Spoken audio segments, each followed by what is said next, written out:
En ce temps-là, en sortant du temple, Jésus vit sur son passage un homme aveugle de naissance. Ses disciples l'interrogèrent. Rabbi, qu'a péché, lui ou ses parents, pour qu'il soit né aveugle? Jésus répondit, ni lui ni ses parents n'ont péché, mais c'était pour que les œuvres de Dieu se manifestent en lui. Il nous faut travailler aux œuvres de celui qui m'a envoyé. Tant qu'il fait jour, la nuit vient où personne ne pourra plus y travailler. Aussi longtemps que je suis dans le monde, je suis la lumière du monde. Cela dit, il cracha à terre, et avec la salive, il fit de la boue. Puis, il appliqua la boue sur les yeux de l'aveugle et lui dit, va te laver à la piscine de Siloé. Ce nom se traduit envoyé. L'aveugle y alla donc, et il se lava. Quand il revint, il voyait ses voisins et ceux qu'il avait observés auparavant, car il était mendiant. Dire alors, n'est-ce pas celui qui se tenait là pour mendier? Les uns disaient, c'est lui. Les autres disaient, pas du tout, c'est quelqu'un qui lui ressemble. Mais lui disait, c'est bien moi.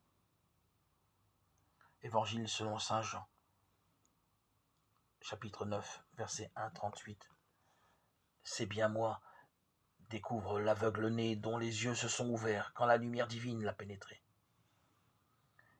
Et si nous prenions comme lui l'occasion de ressembler à l'image de Dieu dont nous sommes porteurs? L'aveugle, devenu voyant, n'a pas le temps de se remettre de ce qui lui arrive, qu'il est pris dans une polémique mondaine sur son identité. Prenant la parole pour la première fois dans le texte, il affirme à des personnes qui discutent sur lui, mais sans lui, de son identité, c'est bien moi. Jean 9, 9. Il est bien le même que celui qui ne voyait pas, que celui qui mendiait, que celui qui n'existait pas aux yeux des autres. C'est bien moi. Voir ne l'a pas fait devenir quelqu'un d'autre, de différent. Il dit que c'est bien moi.